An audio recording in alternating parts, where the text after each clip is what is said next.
Então, reação de adição ao benzeno. Na reação de adição de benzeno, eu devo entender um pouco o benzeno. O benzeno, tá? Ele passa por um processo de ressonância, tá?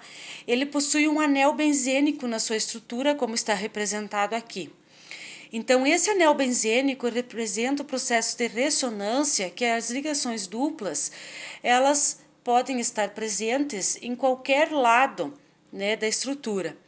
Então, elas podem girar no sentido horário ou no sentido anti-horário. Então, elas podem estar em qualquer posição dentro da estrutura. Então, o benzeno, ele é formado por 6 carbonos e 6 hidrogênios, tá? Então, ele tem uma certa estabilidade. Esta estabilidade do benzeno, tá? Faz com que o benzeno, ele tenha, né, para ocorrer o processo de reação de adição, ele precise de altas pressões e altas temperaturas. Isso em condições extremas, né, de pressão e temperatura. E ainda com a ajuda de um catalisador, tá? Que pode ser qualquer tipo de catalisador que auxilie no processo de reação de adição, tá?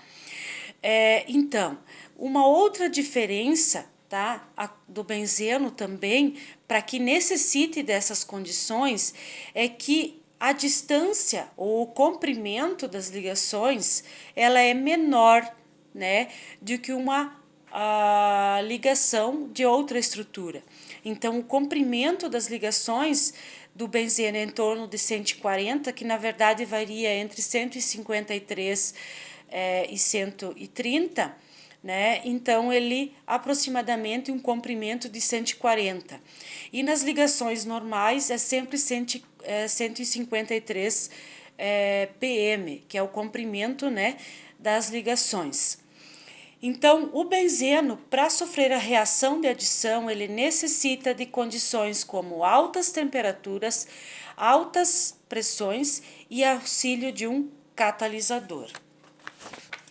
Então, no processo de reação de adição de benzeno, vocês tiveram uma atividade, né, que seria o processo, então, de hidrogenação, né, que ele pedia a quantidade de mols de hidrogênio que necessitariam que reagissem com o benzeno.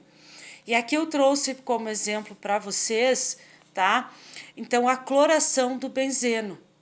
Então, no processo de cloração do benzeno, eu devo lembrar, então, que o benzeno ele é formado por 3 ligações duplas que ficam alternadas na estrutura. E essas 3 ligações duplas, né, cada uma vai sofrer rompimento. Então, cada rompimento de ligação, né, ele vai necessitar de 2 átomos, né?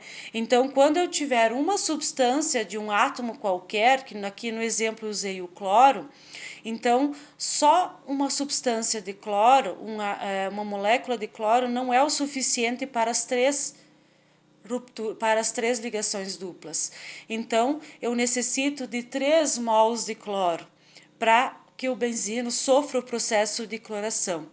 Lembrando que sempre com altas pressões e altas temperaturas e ainda com o auxílio de um catalisador, que nós podemos adicionar, por exemplo, o níquel, né? Que pode auxiliar. Então, no processo de cloração, para formar então um ciclo hexano, né, eu preciso de 3 mols da substância ou do reagente em questão. Então, no caso da cloração, 3 mols de cloro ou seja, 6 átomos de cloro, para que todas as ligações duplas sejam rompidas, para mim formar a estrutura final, que é o ciclo hexano. No caso aqui, o processo de cloração vai formar o BHC, tá? Que é chamado de 1,2,3,4,5,6 hexacloro. Hexa significa 6, tá? Cloros, né? Ciclo hexano, ou chamado então de BHC. Então, na reação de adição do benzeno, preciso de altas condições de temperatura e pressão, com auxílio de um catalisador, que pode ser o níquel, platina, o paládio, tá? Então, cada átomo, cada ligação dupla rompida necessita de 2 átomos, então vou precisar de 3 mols da substância, né?